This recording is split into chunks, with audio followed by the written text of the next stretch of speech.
October 1962, the United States Strategic Air Command moves the American military to Defense Condition 2, one step away from nuclear war.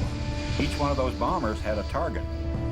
In the U.S. and Moscow, accusations and denials. I'm prepared to wait for my answer until hell freezes over. U.S. invasion forces are poised for a massive attack, while at sea, in the air, and on land, nuclear weapons are in the hands of captains and majors. If called upon to use a weapon, we would have fulfilled our orders. We're going to throw the Soviets out of there and, teach them this is our hemisphere. And we're going to do away with Castro once and for all. The attention of the world is on the island nation of Cuba, where men, women, and children are mobilized to defend against imminent invasion. In the White House and the Kremlin, lack of sleep, lack of communication. The question that was raised, who's in charge in the Soviet Union? That's when things really get dangerous. At stake is the fate of the entire world. There is little doubt that this war, if it comes, will be nuclear. There was panic. There's no two ways about it. People thought that this was a real thing. I told my wife, I will not go to work today. I don't know what will be tomorrow. It's quite possible that tomorrow we will not be alive. DEFCON 2, the highest state of U.S. military readiness, short of nuclear war.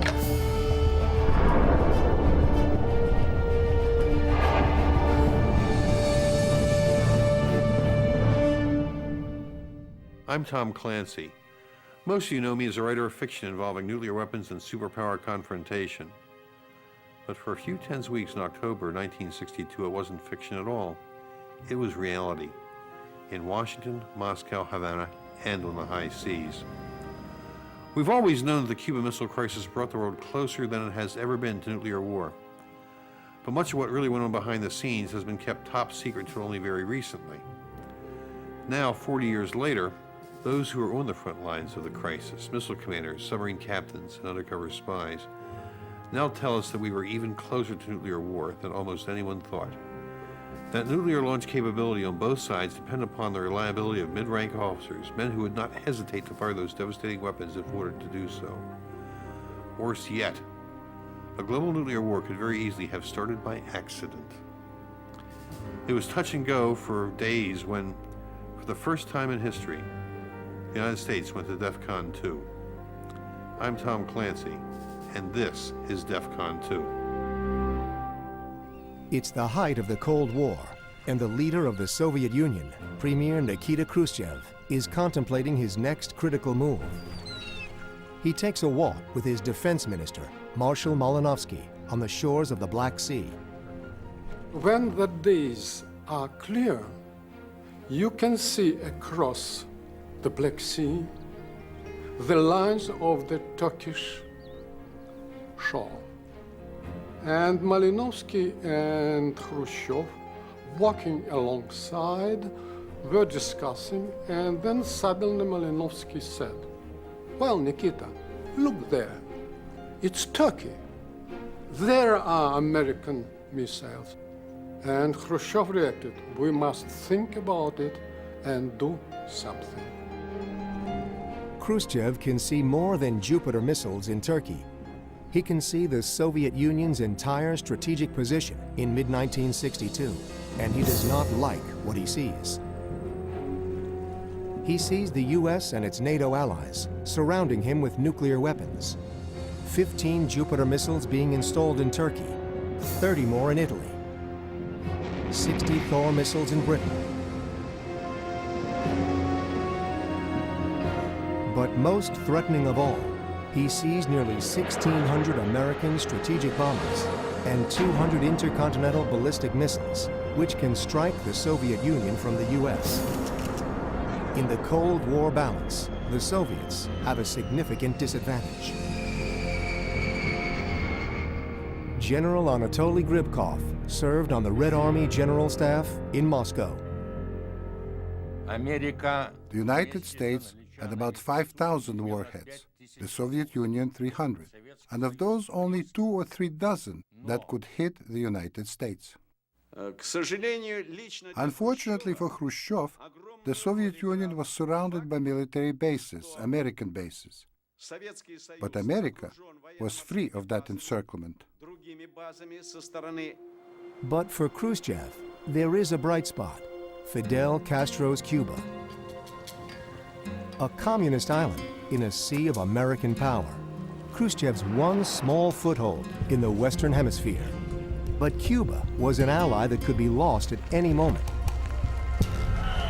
The U.S. had been trying to overthrow Castro since 1961, first by small infiltrations, then, finally, in an invasion by Cuban exiles, trained, armed, and sponsored by the CIA.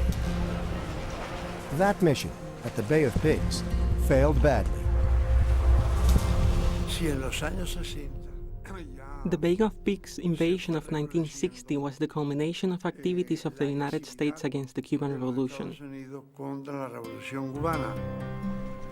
After Bay of Pigs invasion and its collapse, Moscow got a proof that there are real intervention plans supported, at least supported, by Washington. Khrushchev's solution? Do with Cuba what the U.S. had done in Turkey. Put nuclear weapons right under the enemy's nose. The Soviet strategic position would improve practically overnight. With one bold stroke, Castro's Cuba would be protected from impending invasion, while Khrushchev's bargaining power and his prestige would be enhanced. At the Ministry of Defense in Moscow, General Gribkov takes a lead role in planning the top-secret operation.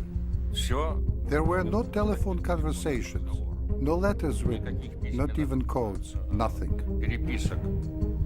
The operation is codenamed Anadir. It's the name of a cold Siberian city, a clever diversion from their actual tropical destination.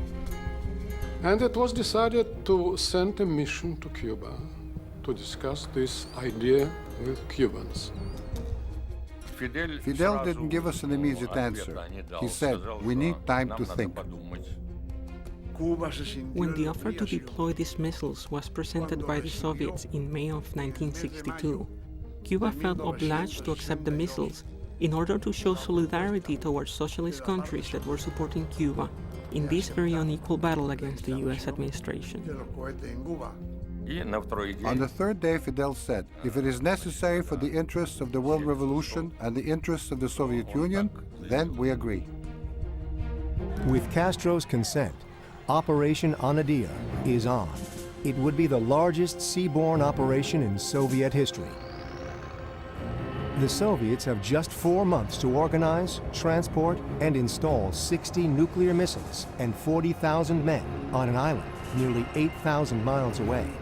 And it all has to be done in secret. To disguise their intentions, the Soviets decide to use cargo ships.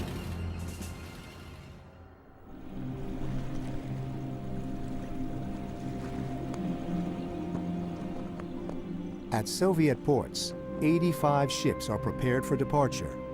Together, they will transport 60 ballistic missiles, jet aircraft, and more than 40,000 men to an unknown destination.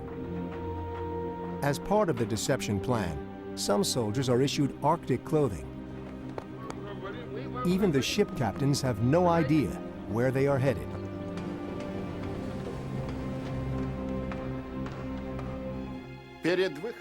Before we sailed, we were given 3 sealed packets numbered 1, 2, and 3. On the first was written, to be opened after leaving the territorial waters of the Soviet Union.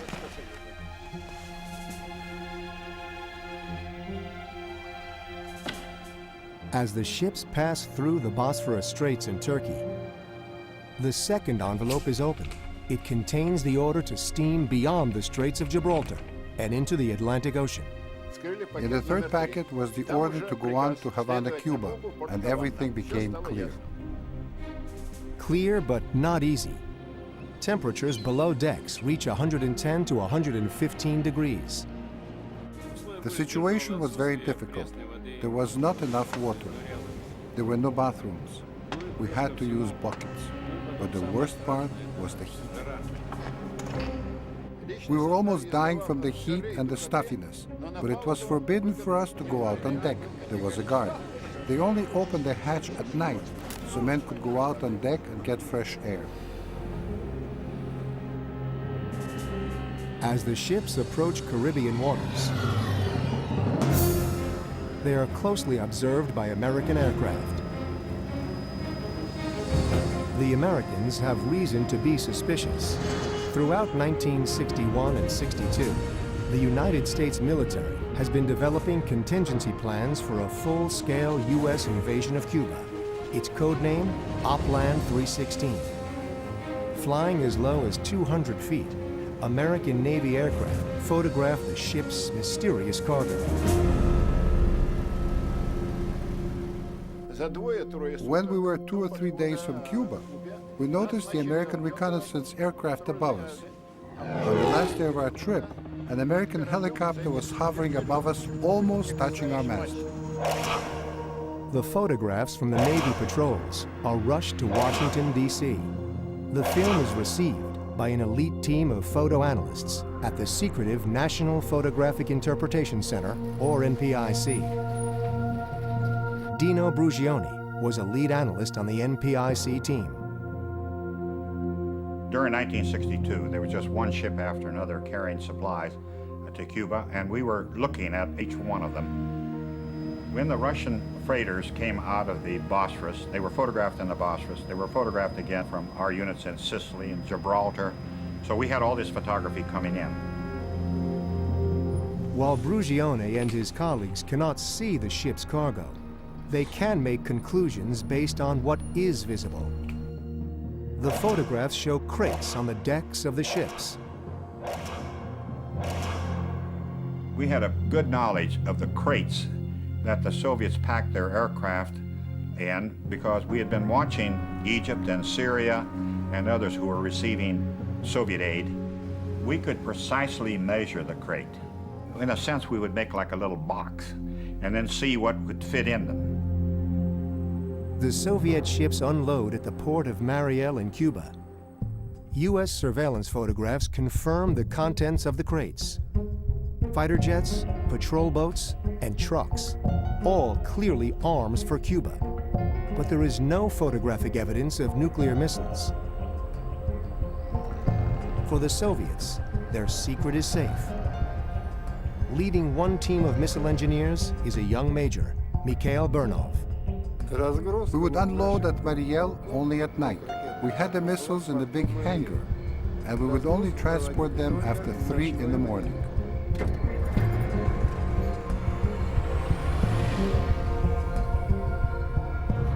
Moving at night keeps the missiles secret from the watchful eyes of American surveillance. Keeping the operation secret from Cuban civilians, however, proves a greater challenge. Jorge Risquet was a party secretary in the Cuban government. We have to say that it was an open secret. A secret that millions of Cubans knew about. For example, there were cases where we would have to tear down a house in a small village to allow the big missile trucks to turn a corner. It was difficult to maneuver a 30-meter-long missile on a truck. It's hard to corner in small villages where there may be a 90-degree turn with a telephone pole. We would have to cut down the pole to get through. The Soviet soldiers wear civilian clothing and are not allowed to speak Russian. Once troops arrive at the designated sites, the living conditions remain difficult. We didn't have housing. We had to build it ourselves. We didn't want to go to bed. We were scared of insects biting us. Meanwhile, 75,000 feet above them, they are being watched. The American U-2 is a high-altitude spy plane, carrying cameras loaded with high-resolution film. It shoots enormous negatives of the ground from 14 miles high. The U-2 can see fine detail, small vehicles, men, tire tracks. But August 1962 is cloudy. For 3 crucial weeks, the U-2 overflights are put on hold. the assembly and concealment of the Soviet missile sites continues to go unobserved. August 29th, a U-2 spy plane is finally cleared for an overflight of Cuba. When the film from this run is analyzed by the NPIC, they discover the first signs of real trouble. On an August the 28th mission over Cuba, we spot these objects. This particular pattern looks like a Star of David. The photo analysts recognize this pattern from previous reconnaissance photography of Soviet weapon sites. There is no doubt these objects are what's known as SAMs, SA-2 surface-to-air missile sites. Problem number one, SA-2 SAMs are capable of shooting down U-2 aircraft. Problem number two, the fact that the Soviets installed these sophisticated anti-aircraft weapons indicates they are protecting something much larger. But for now, the nuclear missiles are too well hidden to be seen. The missiles were covered in tents. They were 30 meters long, put into a ditch and covered so that from above you could only see tents. As Major Richard Heiser takes off from Edwards Air Force Base in California on the next U-2 overflight of Cuba, the U.S.-Soviet situation stands at a crossroads. The Soviets are within days of making their nuclear missiles operational. The Americans know something dangerous is happening in Cuba, but aren't sure what it is. On Vieques Island, off the coast of Puerto Rico, Opland 316 is rehearsed by American Marines in preparation for a full-scale invasion of Cuba. 7 a.m. As Heiser steers his U-2 into Cuban airspace, the Cold War is about to change dramatically. Major Richard Heiser returns from a 6-hour flight over Cuba and lands his U-2 spy plane at McCoy Air Force Base in Orlando, Florida. The film is rushed to Offutt Air Force Base in Nebraska and to the National Photographic Interpretation Center in Washington for analysis. Airman Michael Davis was a 23-year-old photo analyst stationed at Offutt. I walked into BB-12, which is where we briefed all the generals all the time. Major Olson was in there. He says, "There's your table." He says, "And here's the film. Let's get started." About 1 o'clock in the morning. And I said, "Where's the circle?" So we pulled down the screen, and then the SAM circle appeared. I said, "Let's look in the center. We got something." After hours of scrutinizing the film, Davis comes across a series of long cylindrical shapes that look strangely familiar. At the NPIC in Washington later that morning, Dino Brugioni and the NPIC staff are coming to the same conclusion. We're seeing 8 objects 65 feet long. We're seeing 2 objects that are 100 feet long. And these are alien to that environment. Brugioni and Davis have each made a find with grave implications. The measurements of the objects match perfectly with Soviet SS-4 medium-range ballistic missiles. Missiles that have nuclear warheads. And we were convinced that this was what we had was a field-deployed SS-4 site. The Soviet SS-4 missile has a range of 2,000 miles. When launched from San Cristobal, Cuba, it can hit Washington, D.C., Baltimore, the Strategic Air Command headquarters in Nebraska, and the entire southeastern United States. As the men at NPIC look at the U-2 photos, they find another SS-4 site, then another. They work through the night until NPIC Chief Art Lundahl comes in the next morning. Lundahl came in the morning, and he looked at them. And he kind of sighed. He said, "This is trouble. This is real trouble." NPIC Chief Art Lundahl goes to the White House to brief President Kennedy and his National Security Council on the grim discovery. That meeting, like many others during the coming crisis, is secretly recorded by President Kennedy and only recently declassified.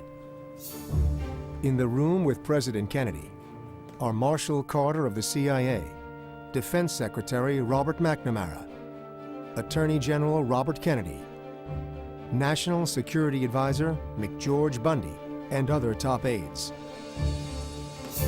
The group became known as the Executive Committee of the National Security Council, or ExComm. This is a result of the photography taken Sunday, sir. There's a medium-range ballistic missile launch site and two new military encampments on the southern edge of the Sierra de Rosario, in west-central Cuba. Where would that be? West-central, sir. The launch site of one of the encampments contains a total of at least 14 canvas-covered missile trailers measuring 67 feet in length. How do you know this is a medium-range ballistic missile? Sir. The Soviets have made a bold move. The discussion turns toward a quick solution: airstrikes to destroy the ballistic missile sites before they become operational. I think it's extremely important. Defense Secretary McNamara. Discussion be founded on this premise that any airstrike will be planned to take place prior to the time they become operational. Because if they become operational before the airstrike, I do not believe we can state we can knock them out before they can be launched. And if they're launched, there is almost certain to be chaos in part of the East Coast or the area in a radius of 600 to 1,000 miles from Cuba. What no one in Washington knows is that at least one ballistic missile site in Cuba is about to become operational. But by the time President Kennedy received that report, at that moment our missiles were already in place, and we were ready. In Washington, President Kennedy goes over his military options. How long does it take to get in position in region? Almost a month or 2 months? No, sir. It's a matter of 7 days after the airstrike, assuming the airstrike starts the first next week. Did you get 6 divisions or 7 divisions in Cuba in 7 days? No, sir. There are two plans we have. One is to go at maximum speed, which is the one referred to by Secretary McNamara, about 7 days after the strike. We put in 90,000 men in 11 days. If you have time, if you give us more time so we get all the advanced preparation and pre-positioning, we put the same 90,000 in the back. A naval blockade of Cuba to keep out further Soviet weapons is another option. But the military wants an invasion. Kennedy needs time to decide. He orders an increase in U-2 surveillance flights. What no one in ExComm knows is that the Soviets in Cuba are also armed with battlefield nuclear weapons. Short-range missiles with the ability to decimate an invading army. American troops could face these weapons as they land on Cuban beaches. Also unknown is a nuclear threat at sea. Steaming toward the Caribbean at top speed are 4 heavily armed Soviet submarines. Nikolai Shumkov was captain of one of them. Our submarine was armed with 22 torpedoes, one of which was a nuclear torpedo. 3 American Navy aircraft carriers patrol the Caribbean, unaware of the approaching submarine threat. As far as I'm concerned, having received an order to use my nuclear torpedo, I would surely have aimed it at an aircraft carrier, and there were plenty of them there in the area. But the greatest nuclear threat to the United States is about to be discovered. At NPIC in Washington, Dino Bruscione's team analyzes the latest U-2 film. The missions had been flown on the 16th and 17th, and we find these which were referred to as slash marks. And we immediately recognized that these were IRBMs, intermediate range ballistic missile, capable of being fired from Cuba and going 2,200 miles. I had taken a map and I'd scribed an arc, and it would cover all of the United States except the extreme northwest. At ExComm, it quickly becomes apparent that the Soviet response to a U.S. invasion of Cuba could mean the destruction of nearly the entire continental United States. The next day, President Kennedy meets with Soviet Foreign Minister Andrei Gromyko to discuss the nature of arms shipments to Cuba. Gromyko denies that there are any offensive weapons in Cuba. Kennedy can prove otherwise, but resists the temptation to confront Gromyko with the photographic evidence. If he decides to take military action against the missile sites or invade the island, he will need the element of surprise. The next morning, October 19th, President Kennedy meets with the Joint Chiefs of Staff. The senior U.S. military commanders favor airstrikes followed by invasion. Kennedy disagrees. He thinks the Soviets will retaliate by taking Berlin. With the Joint Chiefs angry, the Soviets in denial, and Berlin heavy on his mind, President Kennedy nevertheless keeps up appearances by going on a political trip to the Midwest.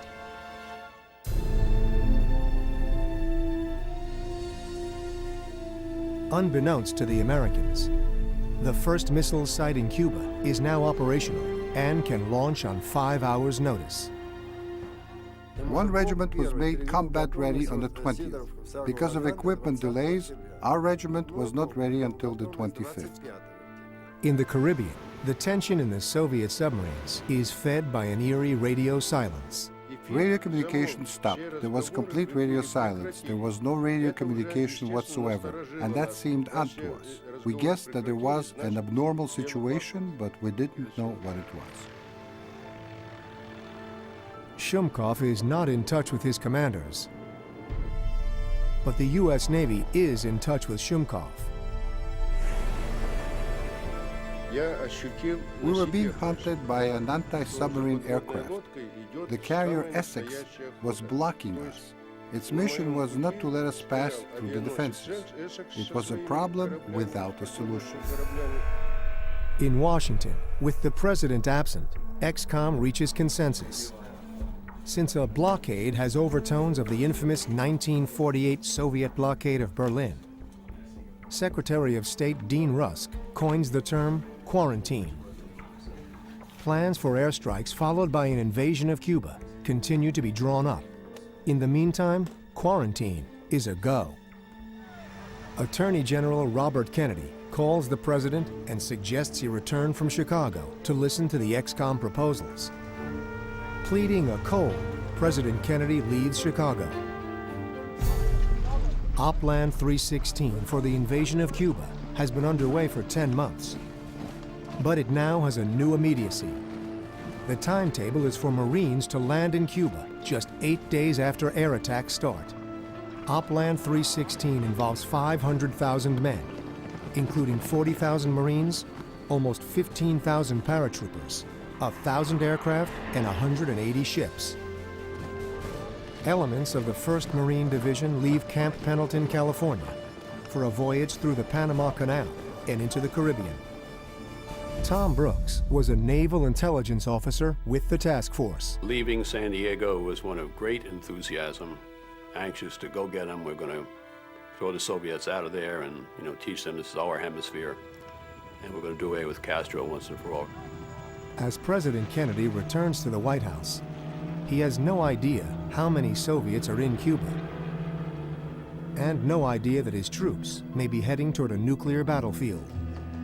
On this same day, the CIA notices that at least one of the Soviet ballistic missile regiments in Cuba is ready to fire at any time. Kennedy had wanted any airstrikes to happen before the missiles were ready to fire. That window has now closed. The invasion calls for landings on the northeast and northwest coasts of Cuba, plus a breakout of Marines from Guantanamo Bay to attack what was thought to be 8,000 Soviet soldiers, fighting alongside the Cuban army. But the Soviet troops awaiting them in Cuba are far more numerous than the Americans ever estimated. There was a great reluctance to believe that there were organized combat units in Cuba, and a reluctance to believe that they would actually engage U.S. forces. Worse, Oplan 316 does not envision Soviet tactical nuclear weapons. I hesitate to think even what that would have led to. We were not prepared at all for nuclear combat. October 22nd, U.S. Navy ships are ordered to enforce a blockade of Cuba. setting the stage for a showdown with the Soviet convoy. Defense Secretary Robert McNamara orders U.S. families and dependents evacuated from Guantanamo Bay and dispatches Marines to reinforce the base.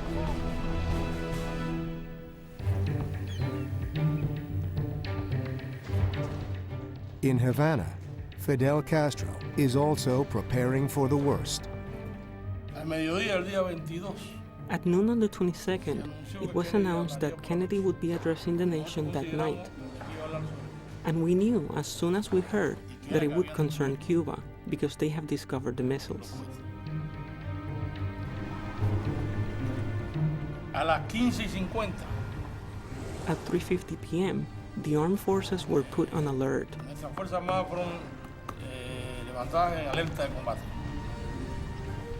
At 5:45, the combat alarm was sounded, which means the men were in the trenches with weapons in their hands.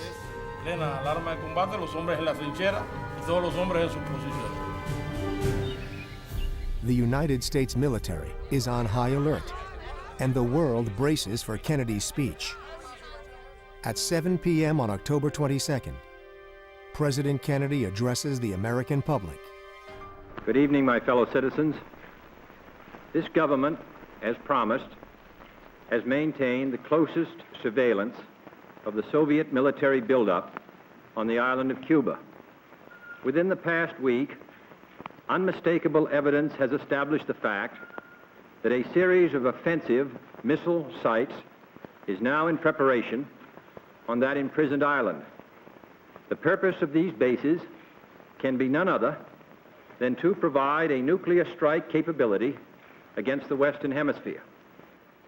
It shall be the policy of this nation to regard any nuclear missile launched from Cuba against any nation in the Western Hemisphere as an attack by the Soviet Union on the United States, requiring a full retaliatory response upon the Soviet Union. Kennedy's speech echoes throughout the world. The seriousness of the crisis is now exposed. U.S. Strategic Air Command places the armed forces to a higher defense condition. DEFCON 3. When Kennedy announced that the missiles were deployed in Cuba, it was a very serious situation, and war was something that could happen at any moment.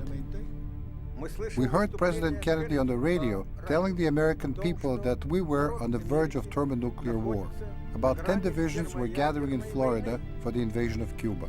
We received orders from headquarters for a 4-hour readiness for the use of our nuclear-tipped torpedo.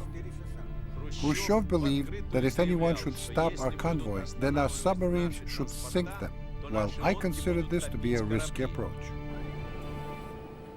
U-2 photographs have convinced the experts in Washington that there are Soviet missiles in Cuba. But to make a conclusive case to the rest of the world, detailed close-up photographs are needed. The responsibility for capturing those photographs would fall on Navy Commander William Ecker of Light Photographic Squadron 62.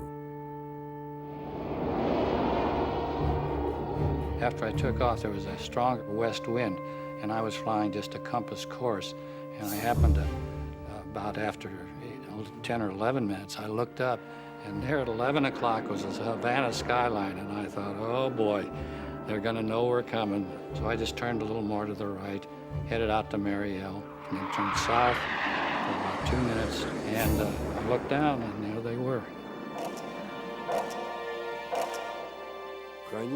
On the 22nd, they were flying at altitudes as low as 100 meters over us.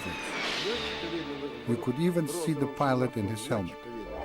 I saw the missiles, and they were covered with a camouflage netting, but I could see that they had missile launchers and so forth down there, or trailers, and all kinds of equipment. So I'm there, 1, 2, 3 seconds, and depart. Although risky, Ecker's high-speed mission is a success, and the photographs he took left no doubt what was there. We see the missile-ready tin. We see 5 missiles. We see fueling and checkout vehicles, and even if you look close, you can see men walking around. Now, this photograph is taken at 250 feet, about the speed of sound. And this is the kind of thing, now when we're showing this to policymakers, this is what they really understand. With Soviet denial still fresh, UN Ambassador Adlai Stevenson arrives in New York for a Security Council session, armed with a surprise. Leading the meeting is Soviet Ambassador Zorin. Stevenson interrupts. Do you, Ambassador Zorin, deny that the USSR has placed and is placing medium and intermediate range missiles and sights in Cuba? Yes or no?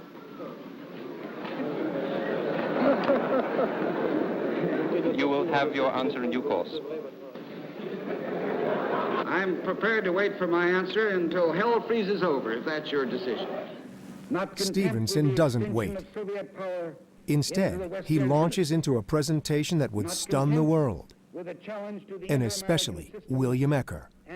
He reached behind him, there was an easel there, and he flipped the shroud on it off, and there were the pictures, right at the UN. At the cost of revealing secret surveillance capabilities, Ecker's photographs make the U.S. case undeniable. With American ships in place, the quarantine goes into effect. 2 Soviet ships, the Yuri Gagarin and the Kimovsk, steam toward the blockade line. Between them, one of the Soviet submarines carrying a nuclear torpedo. In the White House, Defense Secretary McNamara narrates the situation to the president. There is a submarine very close, we believe, to each of them. The submarine will be at the barrier tonight, late today, and hence it's a very dangerous situation. The Navy recognizes this, is fully prepared to meet it. The war might have started this way. The American ships attacked the Soviet submarine and somehow harm it. In that case, the commander would definitely have to use his weapons. President Kennedy is reluctant to start the war here. Get the surface or if you take some action to assist the merchant ship, but we just don't attack them anyway. At what point are we going to attack them? I think we ought to wait on that today. We don't want to have the first thing we attack is the Soviet submarine. It was almost a fatal tragedy for us. During this cat-and-mouse play with the Americans, we almost completely spent our battery. My engineer said to me, "Our battery is almost dead. We can't remain underwater. We can either surface or sink." I decided to surface. It was daylight. When I came up, I saw strange ships, American ships. Robert Kennedy would later say that this moment is the one that brought the world closest to nuclear war. And it is now that the U.S. Strategic Air Command moves to defense condition, or DEFCON 2. Nearly 60 Strategic Air Command aircraft loaded with nuclear weapons are airborne around the clock. Bombers on the ground are loaded with nuclear weapons, given targets, and placed on a 15-minute alert. I thought, if there was a war, an invasion of Cuba, there would be nuclear war, and that would result in the disappearance of millions and millions of people.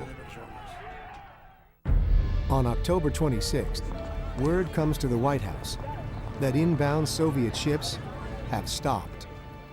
Now, what did they say they're doing with those, John? Well, they either stop them or reverse direction. I suddenly received a message from headquarters ordering me to leave my position and retreat about 100 miles and take a stationary position. The Soviets, it seems, have blinked. For now, at least, the first shots of war will not take place at sea.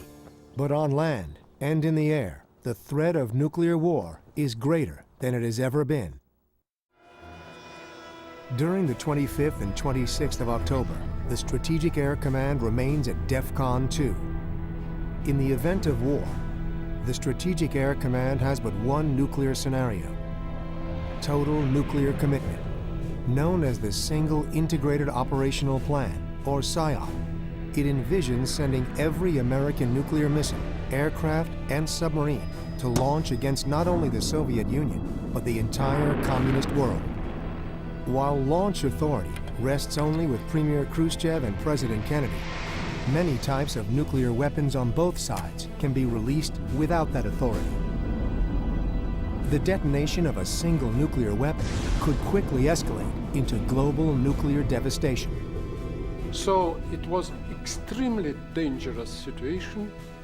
We were at a stage when that could have happened without the direct will of Khrushchev and Kennedy.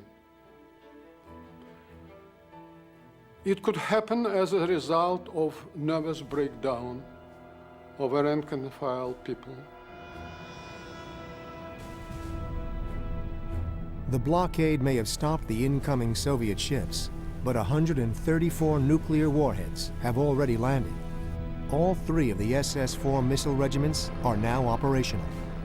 Engineers like Mikhail Bernov receive orders from Moscow to increase launch readiness to just 2.5 hours. The nuclear warheads for the missiles are brought closer to the launch sites. Our storage area for nuclear warheads was 50-60 kilometers away from us, so the actual combat readiness could be achieved in no less time than 5.5 hours in all. The readiness was 2 hours and 30 minutes once everything was in place there. But the Soviets still do not act to prevent U.S. overflights. Cuban forces, however, are becoming more agitated by the continuous violation of Cuban airspace. If you have an anti-aircraft battery in place, the idea is to use them. But really, there was no decision on the part of the Soviets to start shooting against the U-2.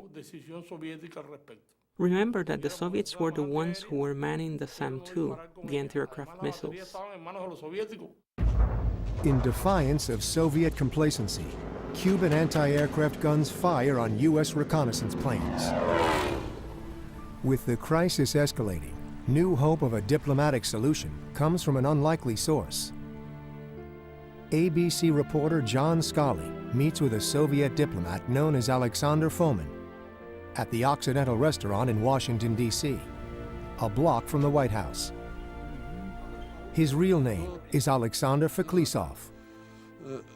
My position as a counselor was that of a cover, because I was an intelligence officer, and moreover, I was the resident of the Russian intelligence group in Washington at that time. Scully had talked with State Department officials and had been briefed on how to handle the conversation. Coffee was served, and without any overtures he said, on the authority of the highest American authority, I am proposing these terms of the Cuban crisis solution.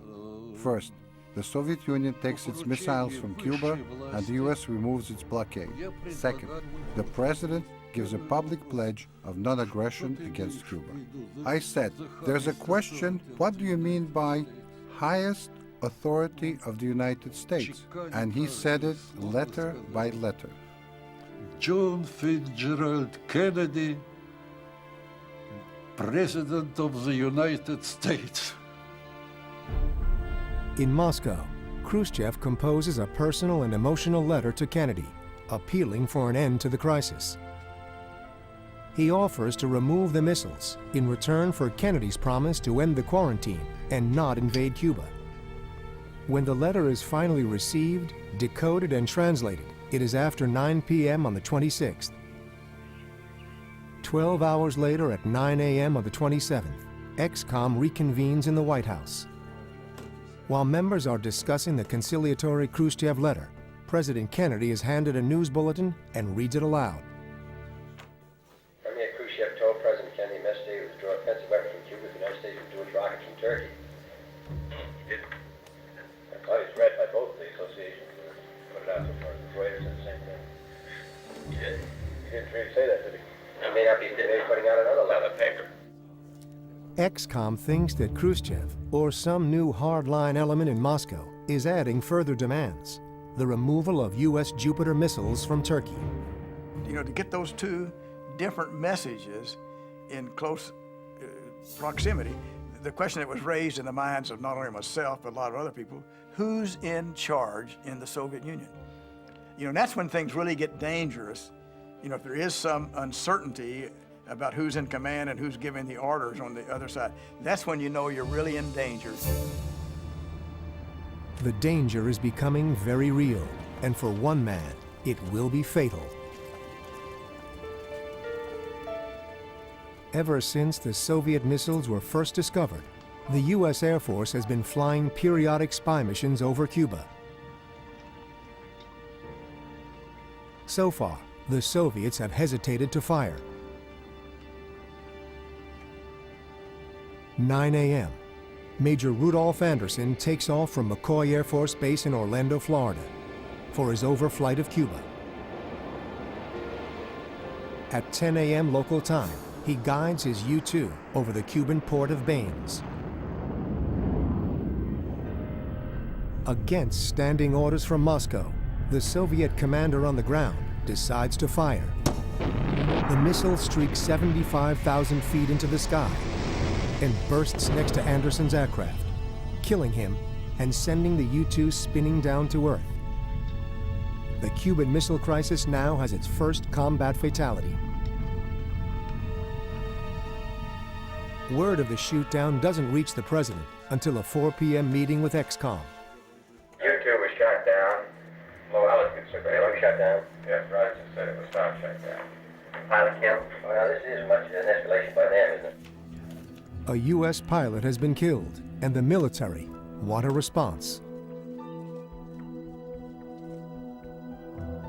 Airstrikes preceding the invasion of Cuba are set to start tomorrow, unless Kennedy and Khrushchev can find a way out. In Washington, the president decides to send Bobby Kennedy to meet with Soviet ambassador Anatoly Dobrynin and make an offer. The Soviets would dismantle and immediately remove their missiles from Cuba. The U.S. would end the quarantine and promise not to invade Cuba. But the Kennedys secretly offer one more, very substantial incentive. The U.S. would also remove NATO Jupiter missiles from Turkey.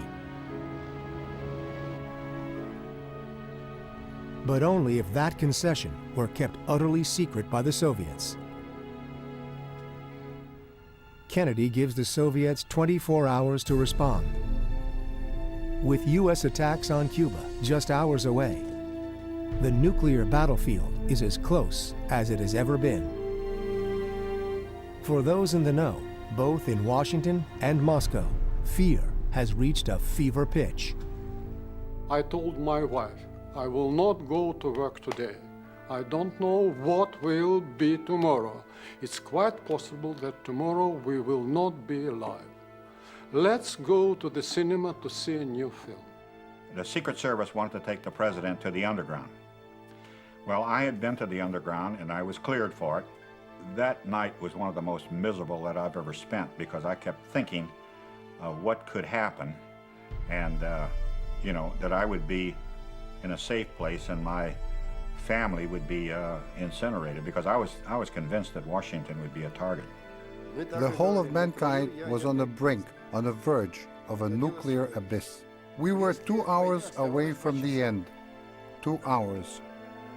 October 28th, 3 a.m. Moscow. The Soviets have an announcement to make, a personal message from Khrushchev to President Kennedy. This time, they use Radio Moscow rather than a Western Union telegram. Khrushchev announces that the missile sites will be dismantled and returned to the Soviet Union. Is the crisis finally over? President Kennedy puts off military action for one day while he waits for that day's reconnaissance photography to be examined.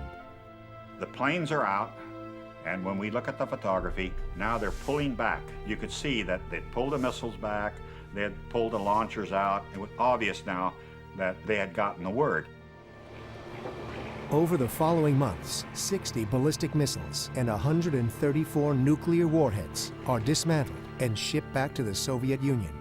Although serious tensions remain, one of the most perilous chapters of the 20th century is over. The United States has not been at DEFCON 2 since the Cuban Missile Crisis. After spending a few weeks at the brink of nuclear war, both the Americans and the Soviets took steps to make certain that superpower confrontation was never conducted in the dark, and that the other side always had a way out.